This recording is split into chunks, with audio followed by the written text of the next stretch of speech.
Ladies and gentlemen, welcome to the another program of Regma Education Private Limited, where this time we are going to understand about the feedback system. What the feedback system is all about, how it plays so crucial role in development of any organization or an individual or a program, system, services, etc. It's also helping us to define what are the various elements involved in the feedback system. I'm your friend Sumit, who will be taking my insights about feedback, where your feedback will be equally important at the end of the training program. So before we should start, let's understand what is feedback is all about. So as you all can see on the screen also, that's a process which is designed in order to gather and then analyze the information about particular product, services, or the experience. Now let's take an example. Suppose you have gone to a restaurant and you have ordered some food.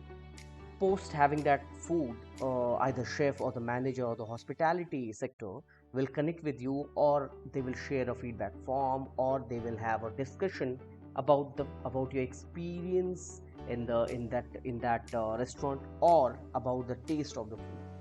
On the basis of your experiences, you will rate, you will provide your feedback about that product, about that service, or about overall experience. So this is all about the feedback. See, we have often seen that this is something which really needs to be emphasized among all the stakeholders, especially to the trainers, to the facilitators, to the teachers. uh, Everywhere feedback is equally important and crucial. Now, how is it going to impact? What are the elements involved into this? We are going to understand in the subsequent slides. Now, the question arises, why feedback? So, first of all, there are two things just to start with that. It certainly helps in evaluation of performance of individual, organization, system, product, anything. It surely helps in evaluation, and this also helps in improvement of the process, system, or the product. So these two things are sufficient for now to understand why this is important, because you can evaluate something, and on a basis of evaluation and analysis you can make necessary improvements. Now let's start with understanding what are the various elements of the feedback system. Once you will understand this, then the way, then the path, the journey will become more easy. To begin with, we have a feedback collection. The first element is a feedback collection. The system should provide a means for collecting feedback from various sources, such as online surveys, suggestion boxes, feedback forms, comment sections, or dedicated feedback channel. You can opt for any of the following things, and on a basis of that, you will be able to collect the feedback. It can also include mechanism for receiving feedback through phone calls, emails, or in-person interaction. Like I have quoted an example where a manager is interacting with you personally about your experience in the hotel or the restaurant, and then your experience, your feedback on the food. So any of the thing can be used as a feedback collection. Feedback channel. So talking about the feedback channel, the system should offer multiple channels through which feedback can be provided. This is a very important thing, because unless and until we are not opening the multiple channels, that means we are restricting the feedbacks. This can include website, mobile applications, social media platforms, emails, or even direct face-to-face interaction. Providing diverse channels increases the likelihood of capturing feedback from different user groups. So that will actually give you the clear insight about your service, product, or the experience of the people. It it it is very important that the system should support different types of feedbacks, which can include, like, ratings can be there, your comments can be there, some suggestions can also be there, specific matrix related informations can also be included, or bug reports can also be there. So all these are ultimately giving you the feedback about their experience, the service, or the product. So this allows for a comprehensive understanding of user sentiments and areas of improvement. So this is very important, that multiple feedback types must be involved into the system. Now comes is the data analysis. Now once you have collected the feedback, you have created the channel, you have collected the feedback. Now the time comes is when you really need to put your minds on the data analysis. The feedback system must have a mechanism in place to analyze and interpret the collected data, because collecting feedback itself is not going to serve the purpose. You need to have a mechanism where you are actually analyzing and interpreting the collected data. This will improve using data analytics tools, sentiments analysis algorithm, or manual review process. So anything can be used from the mentioned things, and a manual review process is also can be placed into it to identify trends, patterns, and key insights from the feedback received. See, this is very important, and various companies or the individuals are getting success of this data analysis only about the feedback system. Coming to the next is the actionable insights. Your system, your mechanism should generate actionable insights based on the feedback analysis. These insights can be used to drive decision making, prioritize improvements, and address any issue or concerns raised by the user or customers. Now, once actionable insight is done, then the important thing is the timeliness. A good feedback system must ensure timely collection and processing of feedback. This helps in addressing issues promptly, reducing response time, and improving overall user satisfaction. Customer retention or user retention or a learner's retention is the core or the most important thing. And if you're not time bound with your responses or the feedback responses, then the worth of the feedback is completely lost. Now, coming to the next is the closed loop communication. Your system or your mechanism must facilitate communication between the feedback provider and the organization, or the facilitator, or the master trainer, or the trainer. This will certainly help to understand more and more deeper insights of the experience. This can involve acknowledging receipt of the feedback, providing updates on action taken, or seeking further clarification if needed. See, closed loop communication helps in building trust and maintaining a positive relationship with the feedback providers. See, this also gives you a feeling that fine, someone is really bothered about your feedback. If someone is updating, like suppose you have dropped a feedback about certain thing, and you are getting a response that okay, some action is being taken, then you feel special. You feel that someone is really listening and bothered about your feedback, and some actions are certainly going to be taken place. So this is very important, that must build a closed loop communication. The foremost important thing is maintaining the privacy and the anonymity. Privacy is very important. The feedback system must respect the privacy of the feedback providers. It should clearly communicate how the data will be used, stored, and protected, and ensure compliance with the relevant data protection regulation. Like anyone whosoever is giving the feedback, their identity must be private. It should not be shared to anyone or any unauthorized person. Iterative improvement. This is another very important thing, is that any feedback channel, whatever you are developing, or the mechanism, should be an ongoing process rather than a one-time effort. So every individual or an organization should continuously collect feedback, analyze results, implement changes, and gather further feedback to assess the effectiveness of the improvements made. So the summary is, keep on iterating, keep on repeating, get feedbacks, get regular feedbacks, because nothing is perfect. You all need to rebuild our own structure. So iterative improvement is the foremost important thing.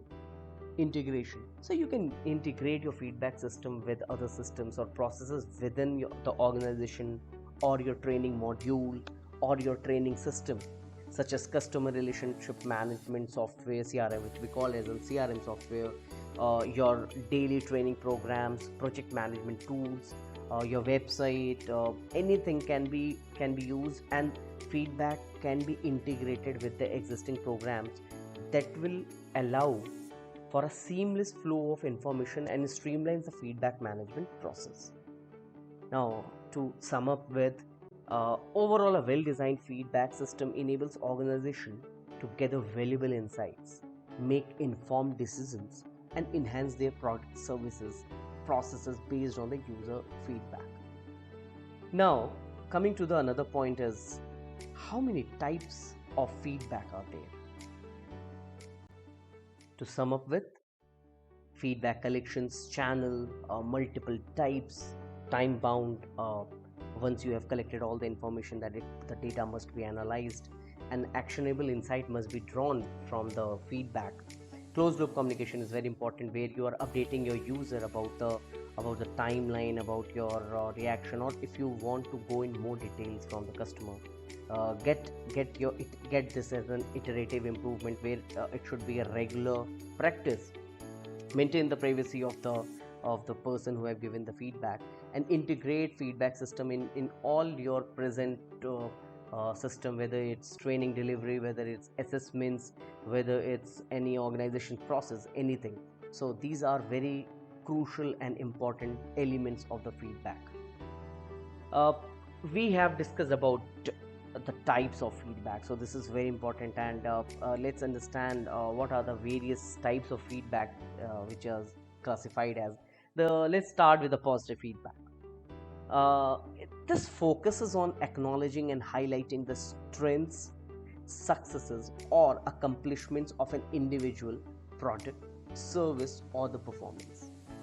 It reinforces good behavior, boosts morale, and motivates continued excellence.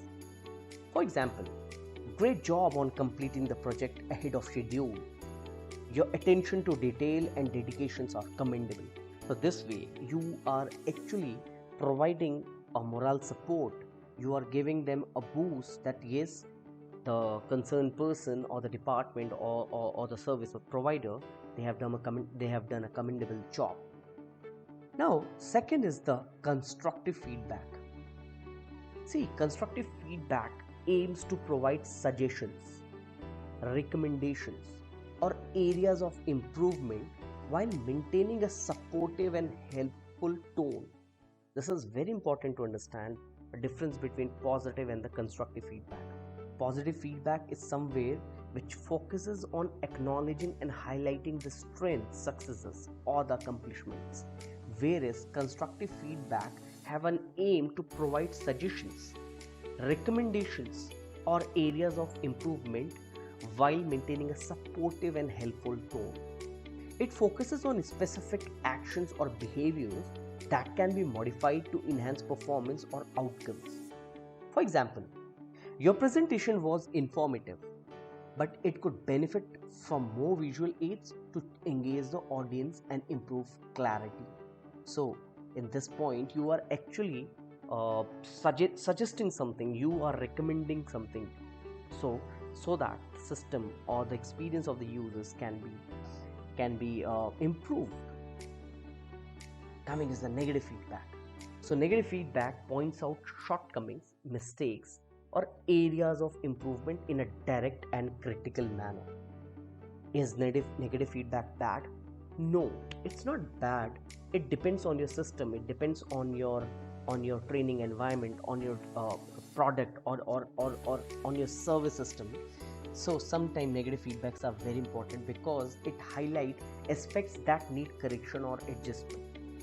And as mentioned, it is completely different than the positive and the constructive feedback in terms that it have got a very direct and critical information, uh, uh, with a with giving a complete information that which all areas that needs to be improved. I can quote an example for this. For example, your report contains several errors and lacks proper citations. Please review it thoroughly and ensure accuracy before submitting. Negative feedbacks are very important in a closed channel, where someone is giving feedback where immediate correction or improvement is required. Performance feedback. This is specifically related to an individual's work or job performance. It evaluates their productivity, efficiency, skills, competency, and adherence to the expectations of or goals. For example, some boss or some colleague or some boss or some senior is addressing junior, your sales performance this quarter has been outstanding. Your ability to meet targets consistently and build strong client relationship is highly valued. So here you are actually giving feedback on the performance of an individual. Coming is the product feedback, which pertains to the evaluation, review, or assessment of a product's feature, usability, functionality, uh, design, or overall user experience. For example, the new app update is user friendly. However, I experienced a bug when trying to submit a form. So you are giving a feedback about that particular product that you have recently used. And I have used word recently, that means it should be recent. The feedback should be recent. Now, coming is the customer feedback. See, it refers to the opinions, suggestions, or complaints provided by the customer about any product, any services, or interaction. It helps individual businesses, companies to understand customer satisfaction level and make improvement accordingly. Because see, if you are designing any service, if you are designing any product, or you want to give any experience, your target audience are your customers. So if customers are happy, ultimately your products are really reaching them properly. If they're not, then certain improvements are required from your end. For example, the customer service representative was very helpful and resolved my issue promptly. I appreciate the excellent support. So this is where you are actually, where the customer is actually providing the feedback about the product or the service. Now the peer feedback. This involves receiving inputs or assessments from colleagues or teammates who work together or share similar roles. It offers insights from a different perspective and fosters collaboration and growth. This is very important to understand. And sometimes we feel that feedback can only be taken from seniors, or the seniors are only authorized to provide the feedback to the juniors. But it's nothing like that. You can always bank upon your teammates. You can always request them to provide the feedback on your work, on your product developed or your training delivery. For example, I appreciate your teamwork during the project. Your ability to communicate effectively and contribute ideas positively impacted our overall success. So here, one teammate is actually interacting with another teammate, providing his valuable feedback, his experience working with you. Now comes as the 360-degree feedback. So this involves obtaining feedback from multiple sources, including supervisors, subordinates, your teammates, or the most important is a self-assessment, where you are evaluating yourself. You are giving feedback to yourself, because that's the very genuine and the fair thing, where you are analyzing your own work. It provides a comprehensive view of an individual's performance, strengths, and areas of improvement. For example, your team members admire your leadership skills and ability to motivate others. However, some suggest providing clearer instructions to improve overall coordination. In this conversation or in this feedback, a teammate is actually giving insight about working experience with you. So these are just few examples of the types of feedbacks commonly used or encountered in various contexts. The specific type of feedback you used will be depend on the purpose, situation, relationship between and the feedback provider and the recipient. So this is very important. These are just an example of some of the examples of types of feedback, where anything can be utilized based on your requirement, your need. We have often heard people talking about a specific feedback method, which is called as a sandwich method of feedback. So let's have a discussion about what this feedback method is all about. So as you all must have sandwiches at your places or nearby restaurant, where any patty is being sandwiched between clubbed between two of the burger or the bread. So it's very simple that where constructive feedback or the criticism are sandwiched between the two positive or the supportive statement. Now this is very important to understand that sandwiching means that you are starting with positive, followed by some constructive feedback, and then again ending with a positive feedback. So this is all about sandwiching, um, or the sandwich method of feedback. So now this is one of the most important thing that generally we must keep in mind, that the sandwich method is not to be used as way to mask or soften any important feedback. See, feedback feedback can be critical. Feedback has to be true. Feedback has to be accurate. So you need not to mask because someone's sentiment is going to be heard. So you're not emphasizing on the areas of improvement. Ultimately you are doing harm to that particular person, individual, or an organization. As I've said, even if you are giving a sandwich feedback, then also in the constructive feedback, while you're starting with a positive and then ending with the positive, in between you can always have some critical feedback. Don't give any false information or do not mask your feedback. Maintain honesty, clarity, and a genuine intention, because then only this feedback will be genuine. Otherwise it will be a simple, what we say is that you are simply boosting the person, individual. So this is very important, that even if you are doing giving a constructive feedback, focus on the areas of improvement. Please emphasize which areas you have not liked, or which areas you really need that the particular or the organization need to address or improve. So this is very important while having the sandwich method.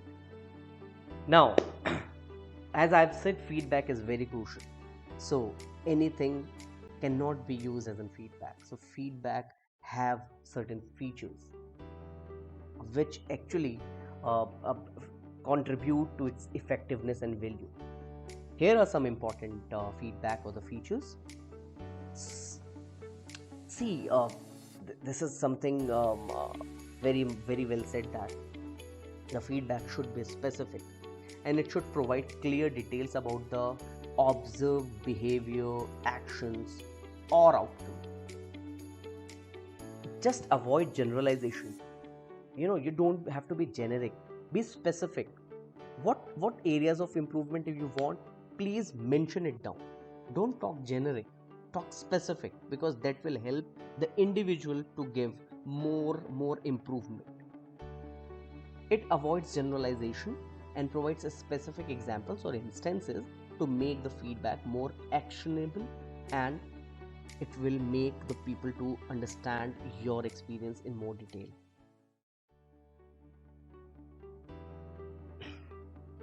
See, talking about actionable, we have always discussed previously also that get an actionable insights, meaning that it provides clear steps or recommendations for improvement. See, you are providing some information that okay, the food was bad, but you must provide your valuable input also, that why the food was bad. Or you must ask, if suppose someone have said that okay, your training program was not so good, so you should ask that what efforts can be made, or what amendments can be made in order to make it more engaging and more effective. So the feedback should be actionable. It should provide clear steps, recommendations. It helps the person to understand what they actually need to do in order to improve their service or the delivery. It should always constructive. The aim is not to destruct anyone's, or to uh, like reduce the morale of anyone. It should always focus on improvement. It should always offer suggestions or guidance for enhancing performance or addressing areas of weakness. It is framed in a manner that encourages growth, learning, and development of individual or the organization. It should be balanced. See, whatever feedback you are providing, the balanced feedback always acknowledges both strength and areas of improvement. Like, if suppose you're going or talking about strength and strength and strength, so again it will be a positive feedback. But if you're talking emphasizing on areas of improvement equally, then the feedback is actually a balanced feedback. It recognizes and appreciates the individual's achievements and positive qualities while also addressing areas that need attention or improvement. This fair balance ensures a comprehensive and fair assessment. Previously also we have discussed about time. Time is very important. When to take the feedback, when not to take the feedback. The feedback is always said that the feedback is most effective when it is provided promptly after the observed event or a behavior, or after the completion of an event. Generally, it has been seen that feedbacks are taken very late, because if it is being taken immediately or promptly, then it allows individual to connect the feedback with your actions or facilitates immediate understanding and potential improvement, because later on by time the experience may not be retained by the user. So it should be timely, then only it will be effective. Always remember to be very respectful while giving feedback. You are provided opportunity to provide feedback doesn't mean that you have got the authority to disrespect something. Even if you have not liked anything, even if you are not on the same page, always have respect while giving the feedback. It should focus on the behavior or performance rather than attacking the individual personally. Respectful feedback helps maintain a positive and supportive relationship between the feedback provider and the recipient. It's very important in all of the areas. 3. The objective. It should be based on objective observation and facts rather than personal biases or assumptions. This is very important. Like suppose you have got some presumptions about any service provider or any particular trainer or the assistant. Do not get involved into that, and do not give feedback on the basis of that. Always there should be an objective observation. That should be the ground of your feedback. Objective feedback provides an unbiased assessment of the situation or performance, making it more credible and trustworthy.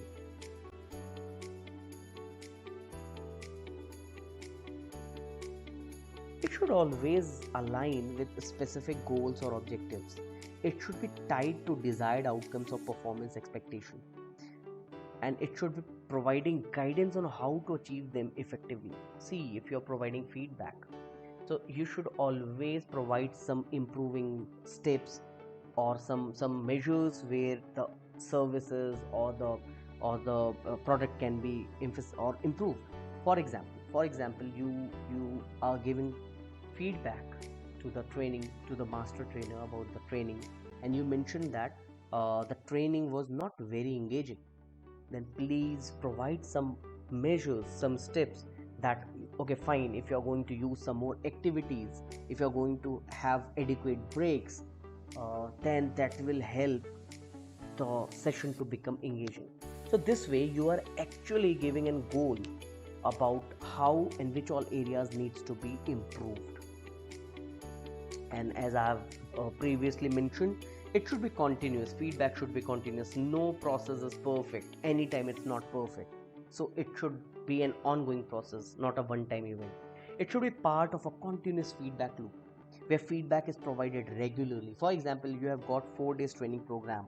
So every day you must have a feedback which you should refer before starting another channel, because this will give you more clear insight about your training delivery or your experience about your service or the product. So this is very important. And to be sure that by incorporating these features into the feedback processes, individuals and organization can create a culture of continuous learning, growth, and yes, of course, improvement. Effective feedback helps individual understand their strengths, addresses areas of development, and ultimately enhance their performances and outcomes. To sum up with, a well-designed feedback actually enables organizations or individual to gather valuable insights, make informed decisions, and enhance the product, services, or processes based on the user feedback. It's always recommended to know how to give the feedback, how to take feedback, and what are the various elements that are required in the feedback. All this will certainly help develop a strong feedback mechanism. In our upcoming programs, we will also be discussing on how to create a survey forms, various methods, various channels to circulate the feedback or to take the feedback. Thanks for your valuable time. Our detailed reading material on the same topic can be downloaded from our website. You can reach us at www.regmaeducation.com. You can drop us your informations at regmaedu@gmail.com, or you can also drop your insights in the comments below, or you can reach out us on our LinkedIn page. Thank you so much for your valuable